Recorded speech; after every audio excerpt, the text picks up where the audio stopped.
All right, guys, so today we are talking about elbow pain, specifically pain on the outside of the elbow, often referred to as lateral epicondylitis. In actuality, most people think that this is a simple problem in which the muscles on the outside of that arm, such as brachioradialis and a few underneath it, tend to just get gunked up right where they meet the elbow. But the problem with that is if it were only that, it'd be relatively easy to treat this condition. However, those of you who have this condition know that it is anything but that. Now, what we also have here, which is kind of what we're going to talk about mostly with our treatments today, is the radial nerve, and you'll see that it runs right down the arm into the same region. So that means that we need to not just look at the elbow, but we also need to look at the nervous system all the way from the radial nerve up into the neck. In fact, when you look at the research, you take people who have elbow pain, specifically lateral elbow pain, and you'll see that 80% of them will have some neck problems, be it range of motion or pain.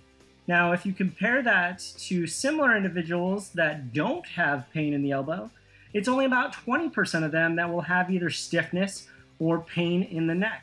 So it tells us that this is much more complex than just those muscles there.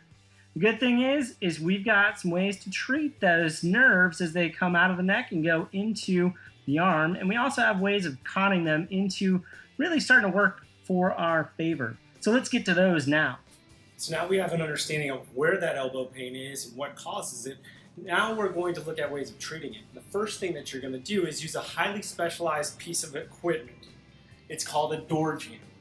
From here, what you'll end up doing is putting your arm into it so that your shoulder is in line with the door jamb, but your elbow, that little bony part, is a little bit in front of that door jamb. And then you're going to use your hands and you're pressed laterally or that direction on there. Now note I'm using an overhand grip. It matches the crease of your elbow to do that. So from there, I can turn myself a little bit towards that direction, push out, and now I'll squeeze. Your pressure should be pain-free with the squeeze. If that doesn't do it, go up as much as you can, but first, finagle a little bit. So if this doesn't change it, try changing your angle and the amount of force you're using. Here's the next thing that you can do. So we've looked at ways of mobilizing the elbow. Now we're going to look at the radial nerve, which is that nerve that comes around the side there. For this one, we want to floss the nerve. So basically put tension on one side and slacken on the other side. The idea is that we're trying to move that nerve within its nerve bed, which will decrease how sensitive it is. So what you're going to do for this is you're going to take your thumb, tuck it into your fist, make a fist over the top of it. From there, you're going to point it that way, and then you're going to do this slide move like this, almost like you're trying to get a tip on the slide. With that, you're going to straighten your shoulders, keep your shoulder down on that side, and then you're just going to pull your arm out to the side. You're going to feel tension build up on that nerve. From there, you're going to tilt your head towards it. If the symptoms go away, you're doing the right thing. If they don't, it may be something else. So don't worry, there's other ways to deal with that.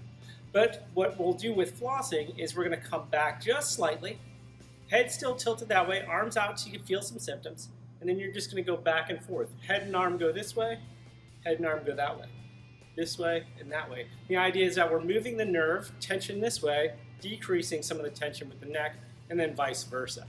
So the last thing I have for you is just a hint with regards to that forearm. So this is now the inside of the arm, not the outside, and how we can decrease some of the pain we have with that when we're gripping. So with this one, we're looking at the overall grip strength required to complete an activity. A lot of people that have the pain on the inside of the elbow are just squeezing the hell out of something. But ultimately, you're going to see that the grip required to lift a 15-pound weight and keep it from falling out of your hand is going to be much different than grabbing a much heavier weight. So if you're really getting a death grip on that 15-pounder, you want to start to relax your grip so that it's not quite as intense. That will start to decrease some of the overall load that you put on that muscle across the week, which should start to decrease your symptoms. All right, I hope that helps out with some elbow pain or some consistent problems that people have with elbow pain. Let me know if you have any questions.